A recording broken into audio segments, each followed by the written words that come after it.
Assalomu alaykum hurmatli YouTube kanali obunachilari. Qo'qondagi qurilish texnikalar do'konimizga sim tekislab kesib beradigan kompyuterli stanoklarimiz keldi. Bugun shu apparatlarimiz haqida video obzor qilib beramiz. Bu obzorimiz O'zbekiston bo'yicha yagona bo'lgan obzor bo'ladi. Chunki ushbu apparatlarimizni hali ko'pchilik blogerlar yoki sotadigan akalarimiz to'liq obzor qilib bermagan. Bizning obzorimizda esa to'liq ma'lumotlar aytiladi. Hattoki ishlagan videolargacha video davomida qo'yib, tanishtirib apparatimizni narxlarigacha aytamiz. Videoni oxirigacha kuzatib boraverasizlar, to'liq holatda ma'lumot beramiz. Birinchi qo'l asosida kelgan apparatlarimiz ancha ham narxlari arzon.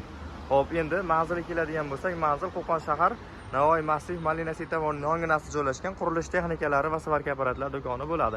Endi stanoklarimizga keladigan bo'lsak, stanoklarimiz simlarni tekislab kesib bergan stanogimiz bo'ladi. Hozir to'liq ma'lumotlarni beramiz. Ushbu stanogimiz 380 volt tokda ishlaydi. Motor 7,5 kilovatli bo'ladi. 7,5 kilovat 380 volt. Motor 100% misat modga bemalol nagurska bilan ishlasalaring ham qizib ketib, kuyib qolgan holatlar kuzatilmaydi. Chunki misat modga sekin qiziydi va tez soviydi. Tashqi berkasiga 9 kilovat yozib qo'yadi, lekin 9 kilovat emas. Uni ichini ochib ko'rsalaring, motoriga aniq yoziladi. Mana motor 7,5 kilovat 380 volt 1440 оборот bo'ladi. Endi asosiy ma'lumotiga o'tadigan bo'lsak, asosiy ma'lumoti to'rlidan 12 ligacha bo'lgan simlarni tekislab kesib beradi va 1 minutda 30 metrdan 60 metr, 55 metrgacha simlarni tekislab kesib beriladi. Apparatimiz jami vazni hop 250 kg, 300 kg atrofida bo'ladi. Qolgan ma'lumotlarga keladigan bo'lsak, mana remeni pastda hozir o'zini sim tekislagan barabanni aylantirib beradi. Barabanni yonlaridan legirovka qilib turib, orasini qisib yoki kengaytirib, to'rlidan 12 ligacha simlarni moslab tekislashlaring mumkin. Endi tekislagandan keyin qanday kesadi degan akalar uchun bu yerga mana enshi moslab qo'yilgan motorga enshidan mana yog', davlina bilan yog' ketadi.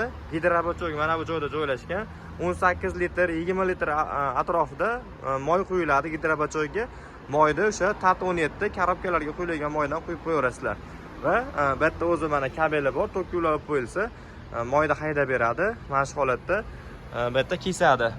O'zi kompyuter orqali kesadi. Endi mana kompyuterga keladigan bo'lsak, bu kompyuteri buni ham tokka ulab qo'yasizlar va masalan bitta yoqib turib 1 metrdan 10 ta kesib berish kerak bo'lsa, kirgizib qo'yasizlar. 1 metrdan buni bosib turib 10 ta yozib qo'ysalaring, o'sha apparat ishga tushadi va 1 metrdan kesishni boshlaydi. 10 ta bo'lganda sirasi to'xtatadi. Xullas, mana shu holatda bo'ladi. O'zlaringga kerakli razmerni qo'shib turib, sonini nechtaligini aytsalaring, to'liq holatda chiqarib beradi. Endi buni ishlagan videosi qiziq degan akalarimiz uchun videoni burchagiga qarasalaring, ishlashini qo'yamiz. Ko'rishlaring mumkin. Mana ishlashi mayda va irik simlarni bemalol tekislab chiqarib beradi. Kimga shunaqa stanoklarimiz kerak bo'ladigan bo'lsa, ekran osti nomerlarimizni qoldirib qo'yamiz. Bemalol telefon qilaverasizlar.